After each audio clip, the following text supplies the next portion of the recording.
ADHD is really about being able to self-regulate, right? And to put attention towards things regardless of how interesting we find them. So kids with ADHD don't have any difficulty at all in being able to focus on that Lego set that they were like so excited about getting, and they can sit there and do it for hours. It's more about how they do in transitioning away from that preferred activity. And in how they do at being able to attend to things, even though they aren't necessarily inherently interesting or motivating. Okay? So I think that that's one of the key points about ADHD is that it really involves kind of our capacity to regulate our own behavior and to match our behavior with the environment. It also has a lot to do, I think, with being able to put on the brakes and really consider future outcomes. So when we talk about kids with ADHD, lots of times I'll ask parents, I'll use my own name. How much does Noelle think about future Noelle? How much time does Noelle spend considering possible outcomes for her behavior? Does it seem like she's always focused on what Noelle needs here and now, as opposed to what things might look like tomorrow? And so really what we're talking about is a bunch of different deficits in areas of the brain that we call our executive functions. And I sort of think about it like an absent-minded administrative assistant. So we all have kind of our part of our frontal lobe that's supposed to sort of manage the tasks that we have in order to get through the day. And it's almost as if that administrative assistant is not helping us to sort of say, well, remember, you have that meeting at 3, you have that meeting at 3, you have that meeting at 3. And without that, we can't really regulate goal-directed behavior in a way that helps us to sort of successfully meet those demands. Right? One of the things about talking about ADHD as a mental health problem, I think that there's a couple different areas to keep in mind there. And that is that ADHD often co-occurs with a lot of different issues that we think of as being really important to a child's development. So for example, a child who has ADHD is 4 times as likely as their peers to have some sort of emotional issue or a conduct problem. So 4 times as likely to have something like anxiety or depression along with ADHD. They're up to 3 times as likely to have problems with peers than the average kid sitting next to them. So that self-regulation piece becomes more and more important as far as whether or not kids are accepted by peers, included in the group, or whether or not they're rejected. And kids might not even know why. They might not be able to sort of cue into the subtle sort of feedback that they're getting from peers in order to put on those brakes, right, and pull the reins in. And then the other piece is that they're much more likely to have academic problems. And school is a big part of a kid and teenager's life. They're more likely to be receiving pretty constant negative feedback. And so all of those social and emotional factors, I think, make ADHD a much more impactful issue than we might think of as far as, can you pay attention to something or can you plan ahead? There's sometimes when I'll talk to parents where they can really say, my child came out of the womb and we knew she was different, right?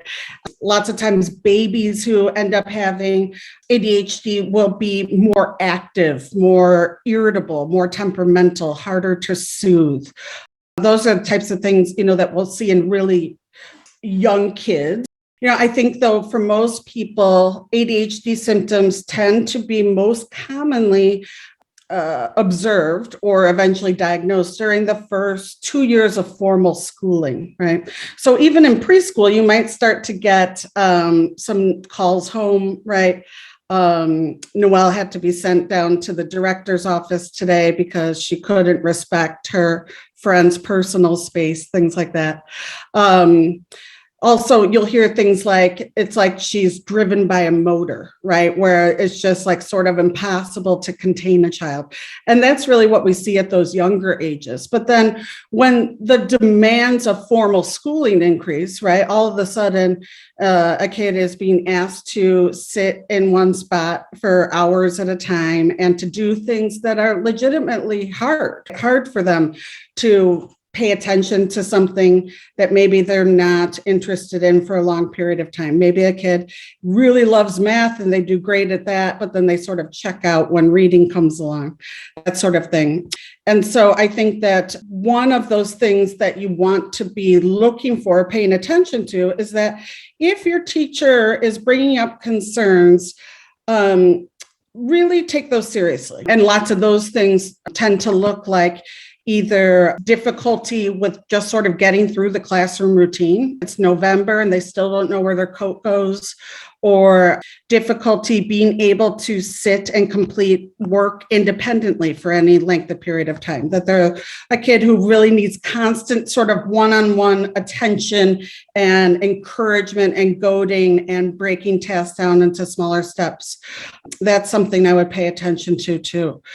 We really see that as kids grow up, things like tantrums, decline in frequency, but kids with ADHD will pretty typically always show a more frequent and stronger intensity of reaction to anything that's novel or unexpected or overwhelming. And so just like any other kid who's going through school, like maybe they're able to rein it in to a certain extent, except when something comes up that really doesn't go their way. And then they have super strong reactions to that. In high school, there's just so much more complexity with what a child is being asked to do throughout the course of a day, that they continue to slide if they're not being identified as having issues. It can sort of bleed into other aspects of their life too. I think that adolescents who haven't been identified, who are struggling with ADHD, are much more likely to have several experiences of tough social rejection. They're more likely to have learning disabilities that might cause them to struggle even more so in school.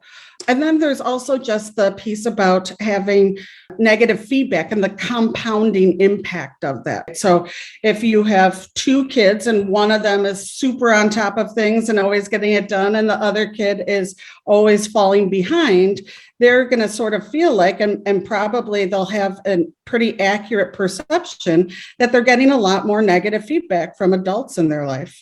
And that can sort of be internalized, which I think that by the time that child gets to adolescence, that can really have taken a hold as far as the impact on self-esteem, self-confidence, and just being able to take the risk of trying something new. That sort of thing can start to deteriorate too when a kid doesn't feel like they're capable of being successful. I think that it's always a great idea to use your pediatrician as your first resource. First of all, just to make sure that everything medically is okay. Your pediatrician is also a good first step for just gathering some initial information. And what that might look like would just be some screening forms, checklists that you are completing as a parent and that you're giving to teachers to complete too. And one of the diagnostic criteria of ADHD as well is that it needs to be occurring over more than one environment. So if your child is only showing symptoms of ADHD in the school setting and you see them at home, and even during homework time, you're not seeing any issue at all, maybe there's something else going on in the school environment that's keeping them from being successful, or vice versa. And then as sort of a parallel process, I would be contacting your school team too, your school psychologist. According to law, if you bring up concerns, it's something that your school, at least public schools, have to respond to. They have to pay attention to it. And so what that might look like is that you're asking teachers to start filling out like behavior monitoring forms, right? Just sort of tracking behaviors across different aspects of the school day and seeing what's coming up. Or you can actually go through the process of asking your school for an evaluation. And if they find that there's also a difficulty with the child meeting academic demands, then they'll go through their evaluation process too. If it does feel like, things are coming up based on what the pediatrician's seen, things are coming up based on what the school's seen, I am biased, of course, because of what I do, but I always think that a good, thorough neuropsych evaluation can be really helpful, not only in terms of making that diagnostic decision, right, yes or no, but also in terms of really getting a comprehensive picture of your child's strengths and weaknesses as a thinker and a problem solver, making sure that there aren't any other weaknesses like, language comprehension or anxiety that are also getting in the way and things to be paying attention to. You can ask your school to be doing things while you're going through that process. All public schools are required to do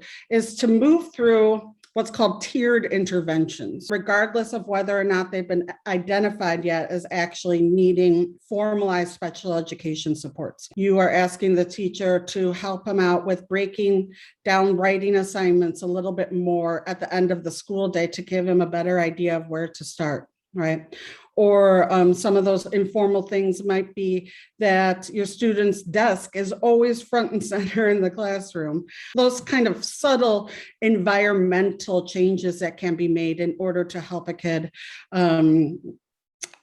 maintain better behavior in the classroom. Kind of the lower level of supports is what's called a Section 504 plan. It's about making accommodations or modifications to the environment in order to allow a child to safely access the general education curriculum. So they're not in need of any special education services per se, right? They're not falling below grade level necessarily in academics, but there's different types of modifications that need to be made to their classroom setting in order to help get their best. It's like redirection. It could also be things like nonverbal cues for attention, right? So maybe there's some sort of system established where the teacher can, without calling the student's name out, sort of like tap on their desk or something that's like an established cue of, hey, I see you're drifting off, come back and join us. Then provides consistency across settings for what teachers must be doing for a student. The sort of next level of intervention is what's called an individualized education program, or an IEP. And an IEP is for when a student, when their symptoms are so impactful that it is causing them to drop below grade level, and they are in need of specific interventions or strategies with goals and separate minutes set aside during the course of their school day in order to work on and learn those strategies. It could be time with either a resource teacher or the school social worker, where they say they have a goal to better self-regulate in the classroom. So they're working on those, active listening skills. And then finally, I think in order to really kind of hit the ground running and get some help right away, I think one of the fastest actions to that is to elicit the services of a psychotherapist. So namely, somebody who practices cognitive behavioral therapy and has experience working with kids and their families with ADHD. To try to take the perspective, and this is something that I feel pretty strongly about, that kids who can will, right? Kids are naturally, human beings are naturally motivated to receive praise and to be successful. And I think many times it can feel like your child is being defiant or just not trying or just doesn't care or he's just lazy, as opposed to trying to think about it. Well, this is a skill set that isn't developed, and maybe taking a look at your expectations and how much you're setting your kid up for success by trying to scaffold tasks for them and make modifications in the home environment that will help them to be more successful. We know that for kids with ADHD, sort of the carrot has to be bigger, it has to be right in front of them, it has to be more salient. It has to be a candy bar and not a carrot, right? Kids with ADHD are naturally not going to react as strongly to motivating factors that might work for another kid. Kids are earning positive feedback for good behavior as opposed to constantly feeling punished for bad behavior. That feedback will work best for a kid with ADHD the closer that it's given to the point of the behavior. If you're not checking in with your kid along the way while they're doing their homework and saying, oh, great, you finished that math worksheet, I'm glad you're moving right along. You're waiting until they're done with all of their homework. They might get stuck along the way, right? They might need even more frequent reinforcement. So some of the sort of key words that I think about as far as how to respond to your kids' behaviors, whether they be positive or negative, is that feedback be incredibly consistent and frequent, right? So consistent meaning that a child knows that a certain behavior is going to elicit a certain response from you. It's going to elicit that same response from another parent or guardian or nanny, so that incentivizing is taking place even more frequent than you think it ought to be. Remember, for kids with ADHD, it's just not powerful enough that you're going to be disappointed in them at the end, right? They're not thinking like, oh gosh, I'm going to have another disappointed mom, right? They're thinking, well, if I earn $5 more, that means that I can get this new video game by the end of the weekend, and I will see that $5 in my hand at the end of completing this task, right? And so those incentives don't need to be anything huge, but they do need to be meaningful, and they need to be immediate. They need to be consistent. One of the other things that I think can be most essential for kids with ADHD, and I think that this is part of the thing that gets in the way the most, probably, as far as just like getting through the day, getting out the door, getting homework done. Kids with ADHD do not have a great sense of time. They do not have a great sense of time passing. They do not know what 5 minutes means. Using a lot of external cues, I think, is really important. So putting clocks literally everywhere, giving countdowns as minutes are passing. For little kids, I love the tools that can give a visual representation of the passing of time. So a clock that's like a pizza, and the pizza is being eaten up, something that makes it sort of more salient.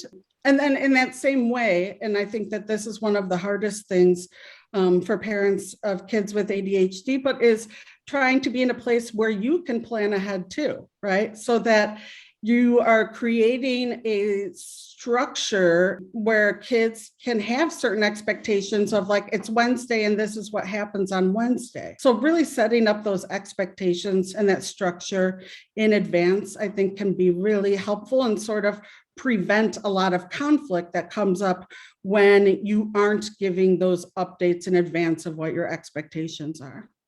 In providing that structure, always sort of verbalizing that you have a plan B as well, and sort of talking through that. And I think sometimes parents are afraid, like, if I give too much notice about a change that's coming up, it just gives more opportunity for negotiation, right? Or something like that.